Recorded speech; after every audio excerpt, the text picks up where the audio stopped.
Segundo dados da ONU, a cada 23 minutos um jovem negro morre no Brasil. A taxa de analfabetismo é 11,2% entre os pretos e 5% entre os brancos. Dados da Unesco indicam que jovens negras têm 2,19 vezes mais chances de serem mortas que as brancas da mesma idade. O nível de vida dos negros está uma década atrasado em relação ao dos brancos, conforme dados do Programa do Desenvolvimento da ONU, PNUD, e o Instituto de Pesquisa Econômica Aplicada, o IPEA. A abolição da escravidão aconteceu há quase 130 anos, no dia 13 de maio de 1888. Mas diante de todos esses dados, nós podemos concluir que o trabalho para garantir a igualdade entre todos os brasileiros, que foi iniciado há 130 anos, tem andado a passos bem vagarosos? Nós vamos tentar descobrir isto com a ajuda da Renata Moraes, que é professora de História do Brasil na Universidade do Estado do Rio de Janeiro, e com a Ana Míria Carinhanha, que é jurista, artista e integrante do Movimento Crioula. Olá, meninas, muito obrigada por participarem com a gente. A abertura do programa fica muito pesada com todos esses dados, mas eu acho muito importante falar sobre esses aspectos, porque são aspectos que não mudam há muito tempo, né? Então, eu gostaria de começar, Renata, te perguntando, já que estamos aqui com uma professora de História, se o que a gente tem aprendido na escola, o que eu aprendi na escola, pode ser que esteja diferente hoje em dia, é uma versão muito light, muito romanceada do cenário que existiu na época da abolição, né? Na época da assinatura. Foi assim? Princesa Isabel acordou, falou, gente, os negros estão sofrendo demais, vou assinar. Foi isso? Não, Karen, longe disso, né? Na verdade, a abolição, a lei assinada num domingo à tarde, é fruto de um processo parlamentar, de um longo debate na Câmara dos Deputados, no Senado, um debate esse forte, onde há disputas, né? Onde há votos contrários, votos que fizeram questão de serem declarados para ficar gravado nos anais, né? E a abolição ela não é unânime, né? Não é uma lei unânime.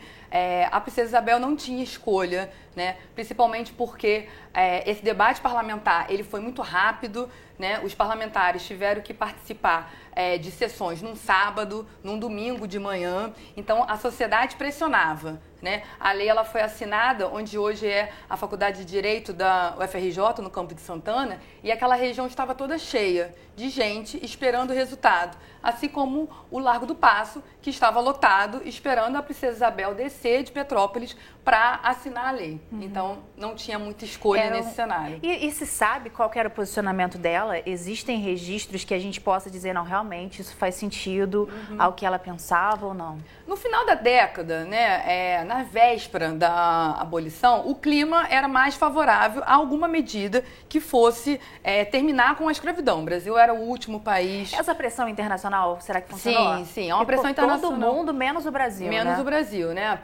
Uma pressão até do Papa, né? E a Princesa isso, Isabel... pra gente pontuar, o Brasil foi o último país a abolir a escravidão, né? Então havia talvez essa pressão internacional. Sim, tem uma pressão internacional e tem uma pressão também dos próprios escravos, né? Claro. O movimento abolicionista também, ele é uma resposta a essa pressão desses escravos que promoviam fugas, promoviam rebeliões, promoviam uma batalha também pela sua liberdade. Então, há todo um contexto social, político, que favorece medidas que acabassem de vez com a escravidão, que acontece através de uma lei, né? Ou seja, há um debate, não é uma simples assinatura de uma princesa que quer libertar, né? Apenas libertar. É uma pressão parlamentar, social, desses escravos que também estavam em busca da sua liberdade há 300 anos. Né?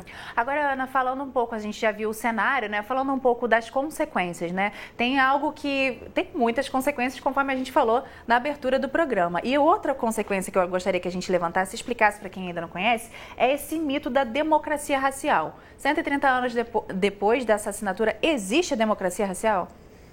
Então, Karen, o mito da democracia racial se perpetuou no Brasil, sobretudo após os escritos de Gilberto Freire. E, infelizmente, hoje no Brasil é algo que é muito corrente na sociedade brasileira e que acaba provocando o que o Ronaldo Salles Júnior, pesquisador pernambucano, chama de desconhecimento ideológico do racismo, que é essa compreensão de pensar que efetivamente existem condições de oportunidades iguais entre negros e não negros, negros e brancos hoje no Brasil. Então, como a colega Renata vinha falando aqui, a Lei Áurea foi um marco formal. Né? Desde antes da Lei Áurea, movimentos de pessoas que foram escravas. Na Lei Áurea, nós temos ainda muitas questões que precisam ser modificadas. Para quem não sabe, a Lei Áurea é uma lei que possui 2 artigos. Né? Uma que mas não existiram medidas reparatórias, medidas que visassem o mínimo de integração. E em outros países existiram medidas reparatórias e mesmo assim o problema é grave, né? Existiram escravos, por exemplo, que receberam porções de terra em alguns países e aqui no Brasil o escravo deixou de ser escravo e ele não tinha o que fazer, né? E foi ainda pior, porque se a gente observar, por exemplo, a lei de terras, o negro foi completamente abandonado e uma terra que poderia ser cedida ao negro foi, inclusive, privada e cedida a estrangeiros que viessem ao Brasil, como é que eu posso dizer isso? Para que brasileiros e estrangeiros com características fenotípicas brancas pudessem reproduzir e salvar o Brasil, vou colocar nesses termos, de uma estética negra. Então, assim, além de não existir nenhuma reparação, houveram várias privações que, através de leis, sim, inclusive, né? Várias privações que se perpetuaram até hoje. Hoje o Brasil não discute ainda a reforma agrária, não discute territórios favelizados, não discute gentrificação. Falta realmente a questão de discussão de políticas públicas que façam reparação mesmo nesse tempo depois, na sua opinião? Sim, eu gosto muito de dizer que o Brasil precisa de um direito de resposta eficaz ao mito da democracia racial. Porque isso não é discutido, o racismo é tido como um tabu. E isso de se dizer que há uma democracia racial dificulta cada vez mais a discussão e a assunção de um problema social, que não é exclusivamente dos negros, que é da sociedade como um todo. De todo mundo. Eu queria fazer uma pausa aqui, porque música é sempre bom e quando ela ainda levanta bandeiras fica melhor. Aí é a minha opinião, né? Mas eu gosto de ouvir músicas que levantam bandeiras, fazem a gente refletir. Artistas pretos brasileiros usam a música para denunciar as diferenças sociais que permanecem até hoje. Vamos ouvir agora um trecho da música Cota Não É Esmola, da cantora Bia Ferreira. E ela relata as dificuldades que uma menina preta enfrenta para estudar. Mas se apressa. Chega na escola, outro portão se fecha. Você demorou. Não vai entrar na aula de história. Espera, senta aí. Já dá 1 hora. Espera mais um pouco e entra na segunda aula e vê se não se atrasa de novo. A diretora fala. Chega na sala, agora o sono vai batendo e ela não vai dormir. Devagarinho vai aprendendo que se a passagem é 3,80 e você tem 3 na mão, ela interrompe a... Riem mais e humilham mais, o que você faria? Ela cansou da humilhação e não quer mais escola. E no Natal, ela chorou porque não ganhou uma bola. O tempo foi passando e ela foi crescendo. Agora lá na rua ela é a preta, no sovaco fedorento que alisa o cabelo pra se sentir aceita. Mas não adianta nada. Todo mundo a rejeita. Agora ela cresceu, quer muito estudar. Termina a escola, a apostila, ainda tem vestibular e a boca seca. Seca, nenhum cuspe. Vai pagar a faculdade, porque preto e pobre não vai pra USP. Foi o que disse a professora que ensinava lá na escola, que todos são iguais e que cota é esmola. Cansada de esmolas e sem o tim da faculdade, ela ainda acorda cedo e limpa 3 AP no centro da cidade. Experimenta nascer preto, pobre na comunidade, você vai ver como são diferentes as oportunidades.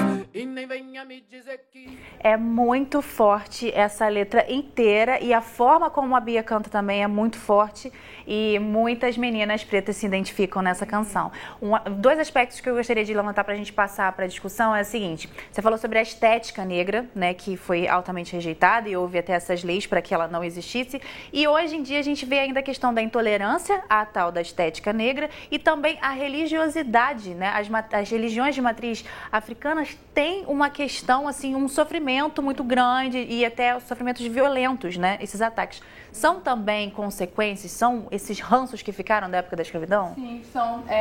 Uma coisa que a Ana falou, essas medidas, né, para trazer pessoas de fenótipos brancos, isso aconteceu também na própria cidade do Rio de Janeiro, né? Quando acaba a escravidão, a abolição também tinha que acabar com o passado africano, né? Não se queria mais esse ranço, como você fala, de uma ideia de escravidão. Então, a capoeira vai ser perseguido, o samba vai ser perseguido, o batuque, as religiões de matriz africana. Então, a própria cidade do Rio de Janeiro, isso para falar de cidade, mas outras cidades do país, né, fizeram uma tentativa de embranquecimento, não apenas das pessoas, mas também da própria cultura. No caso, a religião acaba entrando nesse meio de embranquecimento. E agora, Ana, quando a gente fala sobre as desigualdades atuais, e você estava falando sobre políticas de reparação, essa questão do nível de vida dos negros estar uma década atrasado em relação ao nível dos brancos e o acesso à educação, a chegada à educação,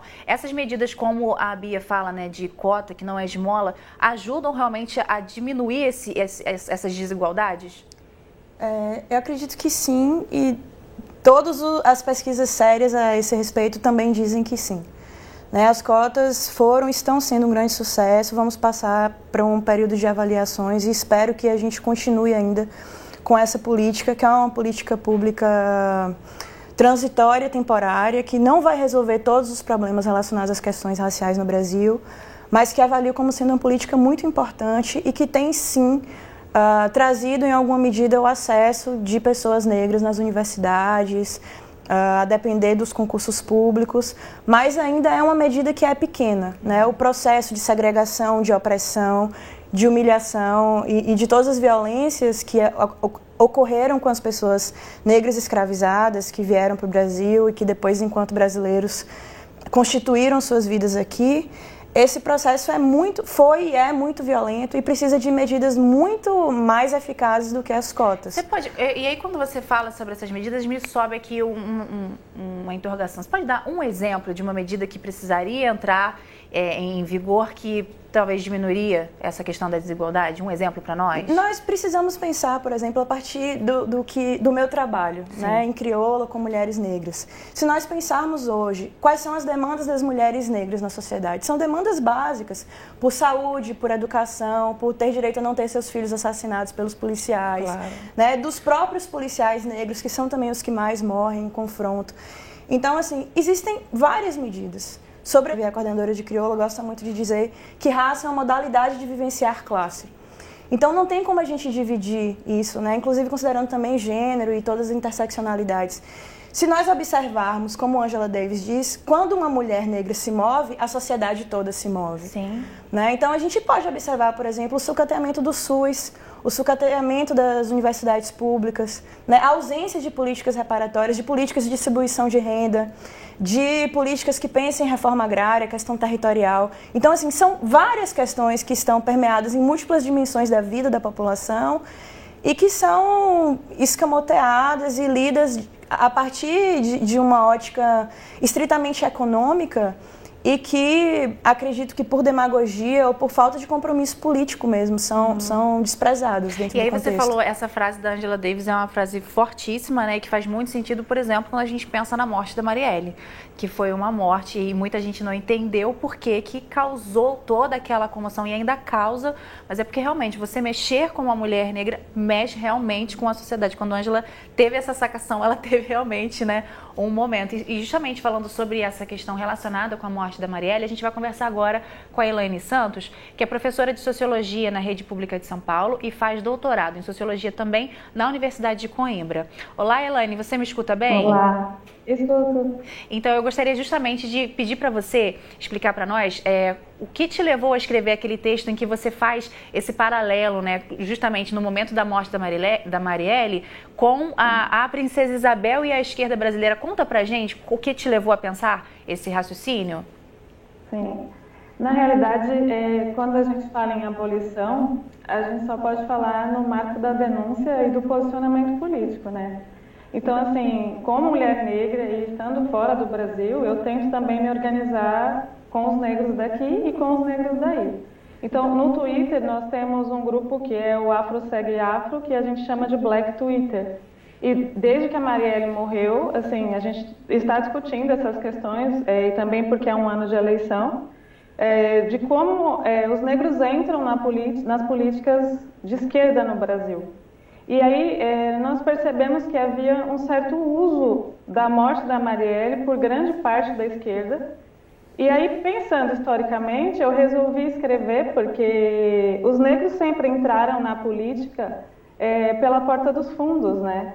Então, nós somos sempre um grupo que é chamado a participar, mas que é chamado a participar a partir de migalhas. E mesmo se você perceber, por exemplo, nas últimas décadas em que houve esse pacto econômico, o que sobrou para os negros, né?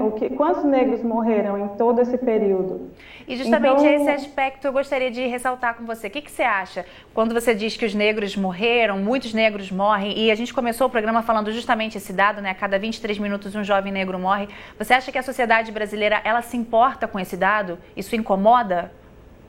Não, dessas mortes que vivem ali na periferia e que são de alguma maneira afetadas por essa violência, que se sentem uma vítima, a próxima vítima, né? E a população, no geral, se torna mais um dado, até porque existe toda uma estrutura para que isso seja naturalizado. Então, é só mais um.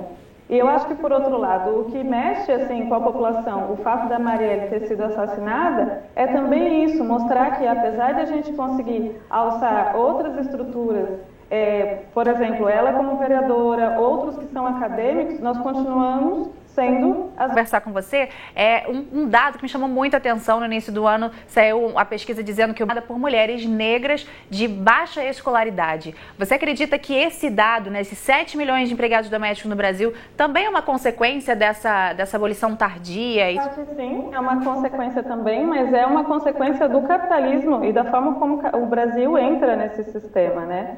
E se a gente também perceber, por exemplo, por que existem as empregadas domésticas são mulheres, em maioria mulheres negras? Como é que a mulher negra é vista? É sempre como servil.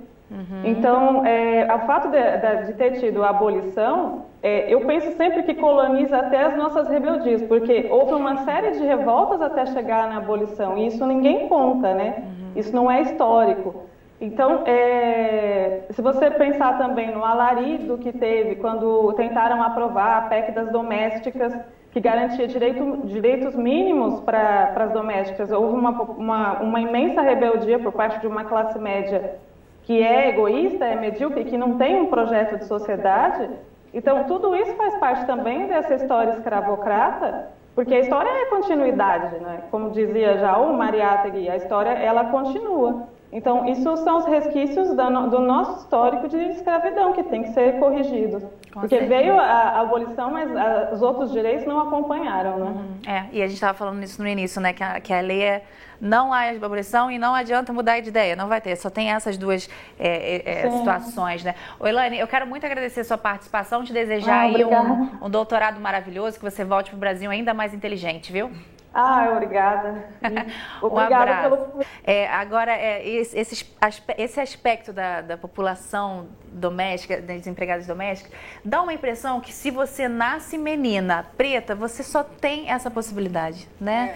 Essa dificuldade de acreditar, né? De ver a mulher. Ela falou a questão de ver a mulher preta como alguém servil, né? É algo que parece estar numa memória social, né? Mas está numa memória social. Em 2013, como a Elaine falou, a PEC das empregadas domésticas, os discursos contra a PEC da empregada doméstica era quase igual aos discursos contra a abolição em 88. Que loucura, né? Loucura. Parece que eles repetiam, olhavam os jornais de 87, 86 e repetiam o argumento contra a PEC, contra a abolição. Agora, falando sobre a questão do racismo estrutural, Ana, como que a gente pode, talvez, explicar como que esse racismo estrutural é algo assim, que, na minha opinião, agora, se você me dá a possibilidade de falar a minha opinião, me parece que é o pior tipo, né? É de você... Eu cresci nessa realidade de olhar para um lado e não ver pessoas pretas perto de mim, né? Você acredita que é um dos piores tipos também, ou você ainda acha que tem coisa pior aí na nossa sociedade?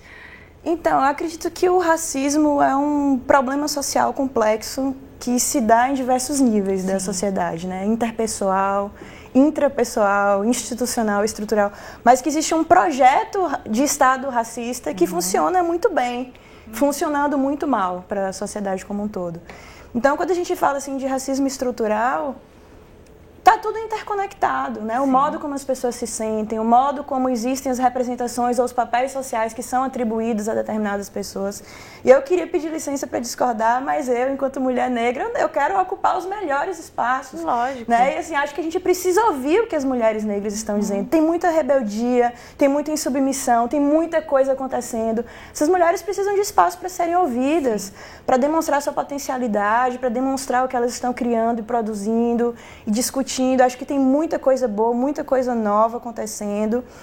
E a gente precisa ter outras coisas, de interrogar as instituições, as estruturas, os comportamentos que a gente lê como normais. O que você está dizendo é justamente uma ponte que eu precisava para poder falar do próximo aspecto. Já estamos chegando já ao final da nossa conversa, mas essa questão da autoestima da população preta, né? Você falou assim, é da gente entender, e eu quero ocupar os lugares. Os lugares, lógico, os lugares são para todos nós, né?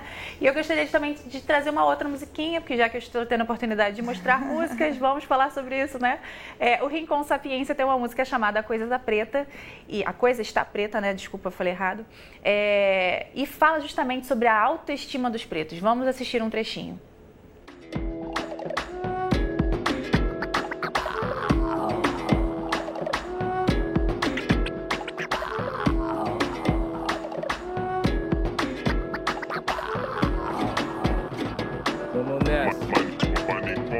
Pela minha raça não tem amor. Lava a boca pra falar da minha cor. Se eles quiserem provar do sabor, pensa bem só pra bater no tambor. Nunca age, nunca fala, que a melanina vira bengala. Só porque fugimos da senzala, querem dizer que nós é bom mala.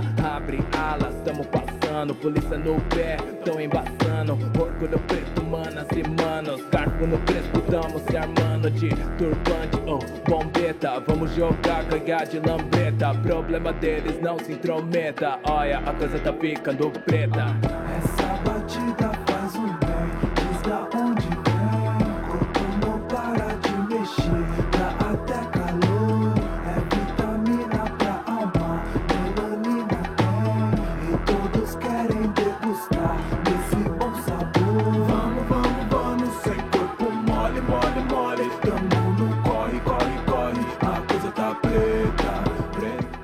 Muito bom ver a coisa preta assim, retratada dessa forma tão esteticamente bonita, né? Essa questão estética, você acredita, Ana, que é uma coisa que a gente alcançou, né? A gente tem alcançado em relação à estética?